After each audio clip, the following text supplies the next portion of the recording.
Hello my dear learner and welcome back to my YouTube channel. आज जो third class है ये synonym and antonym के बारे में है, जो कि एफपीएससी और पीपीएससी के पास्ट पेपर में आ चुके हैं। तो स्टार्ट करते हैं आज की क्लास और इसमें हम कुछ नए सिनोनिम एंड एंटोनिम देखते हैं कि इनके क्या क्या सिनोनिम्स हैं और क्या क्या एंटोनिम है। तो आज का हमारा जो फर्स्ट वर्ड है वो है हाइएटस। हाइएटस का मतलब होता है किसी चीज़ के एक कॉन्टिन्यूटी से कोई चीज़ जा रही है उसमें कोई गैप आ जाना, तो उसे कहते हैं हाइएटस। ये देखें जी, इसका जो डिक्शनरी में इसका जो वर्ड टू वर्ड मीनिंग है वो भी मैंने यहाँ लिखा हुआ है, इंटरप्शन इन द इंटेंसिटी और अमाउंट ऑफ समथिंग। कहते हैं कि इंटरप्शन आ जाना, खराबी आ जाना, गैप आ जाना, इन द इंटेंसिटी जो उसकी इंटेंस बहुत शिद्दत से हम किसी काम को कर रहे हैं तो उसमें जब कोई गैप आ जाता है, इंटेंसिटी और अमाउंट ऑफ समथिंग, या किसी चीज़ की एक अमाउंट है कि हम लोग कोई एक जॉब कर रहे हैं उस पर हमें 50,000 हमें हर मंथ मिल रहा है, लेकिन अचानक से हमें उस पर 30,000 मिलना शुरू हो जाए, तो वो जो गैप होगा, वो जो रिडक्शन होगी, इसको हम कहेंगे हाइएटस। ठीक है, हाइएटस का क्या मतलब है? गैप आ जाना, रिडक्शन हो जाना, कोई जो एक कंटिन्यूटी से कोई चीज़ चल रही है उसके अंदर। अब हम देखते हैं इसके सिनोनिम्स क्या हैं। ये है पॉज, ब्रेक, इंटरवल। ये देखिए, पॉज लेना किसी चीज़ में, ठीक है जी, रोक देना कुछ, जैसे ब्रेक, ब्रेक लेना किसी चीज़ में, या इंटरवल जिस तरह हम मूवी देखते हैं उसमें एक इंटरवल आता है, उसके बाद एक नया सिरा शुरू आता है थोड़ी देर के लिए, वो जो टाइम गैप आता है उससे कहते हैं इंटरवल।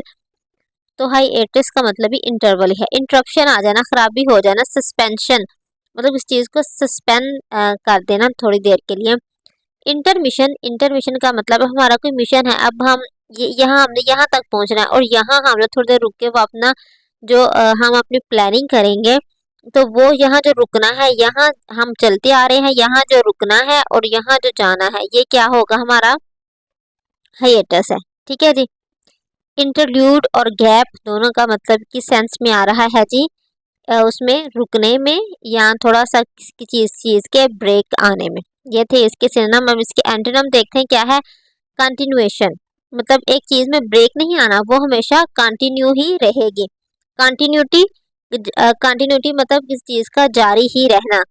आगे देखना, क्लोजिंग मतलब अब क्या है जी, अगर वो की चीज़ जा रही है उसमें थोड़ा गैप नहीं आएगा, या तो वो कंटिन्यू रहेगी या वो क्लोज हो जाएगी। ठीक है जी। हाइएटस का मतलब होता है कि गैप लेना, लेकिन अगर कोई चीज़ कंटिन्यू है, कंटिन्यू ही रहे और यहाँ वो क्लोज हो जाए या क्लोजर हो जाए उसका, तो उसका ये भी इसका क्या होगा? एंटोनिम ही होगा। मतलब उसमें ब्रेक नहीं आ रही कि वो दोबारा से कोई शॉप खुल जाएगी, कुछ इस तरह हो जाएगा, नहीं, ये मुकम्मल तौर पे बंद हो जाएगी।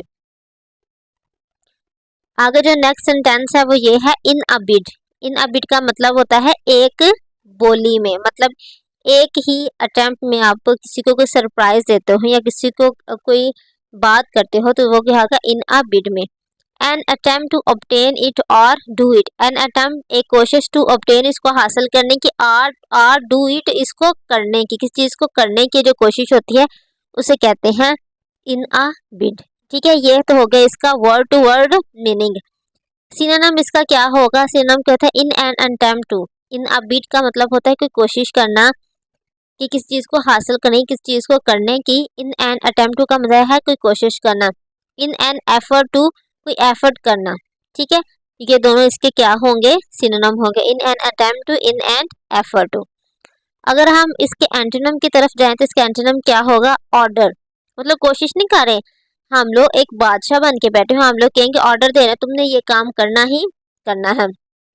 इंस्ट्रक्शन दे रहे हैं, हम लोग इंस्ट्रक्ट कर रहे हैं, किसको इंस्ट्रक्शन दे रहे हैं कि उसके लिए हम कोशिश नहीं कर रहे किसी को करने की या किसी को चीज़ को हासिल करने की, नहीं, हम एक अथॉरिटेरियन मूड में किसी को कह रहे होते हैं कि जाओ तुम ये काम करो। किसी को हम बताते हैं, रिक्वेस्ट नहीं करते, किसी को हम डायरेक्ट बता रहे हैं, किसी की मिन्नत समाजत नहीं कर रहे, किसी को हम लोग डायरेक्ट बता रहे हैं।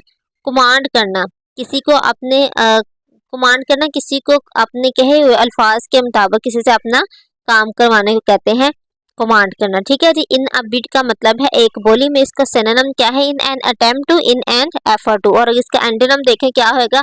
Order, instruct, tell and command.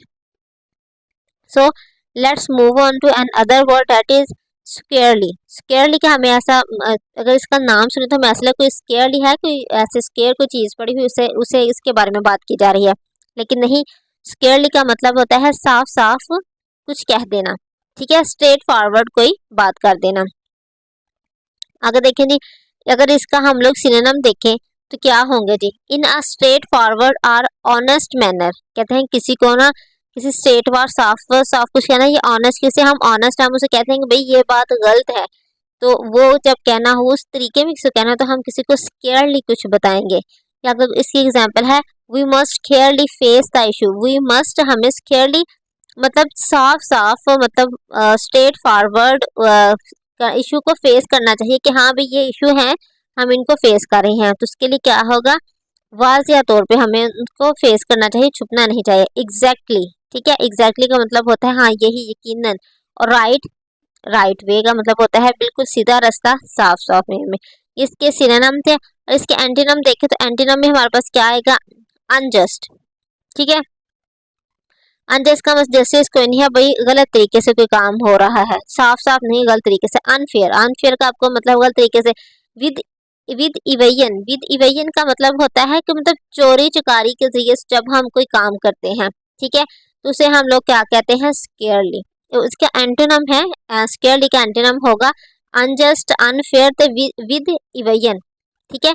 इवेयन के साथ मतलब चोरी चकारी से कोई काम किया हुए को कहते हैं जी वयन, ठीक है। ये थी आज की क्लास। इसके आज की क्लास में आपने 3 वर्ड के आगे बहुत सिनोनिम और एंटोनिम सीखे हैं। आई होप कि आज की क्लास आपको पसंद आई होगी। Please like and subscribe my channel. Thank you for watching.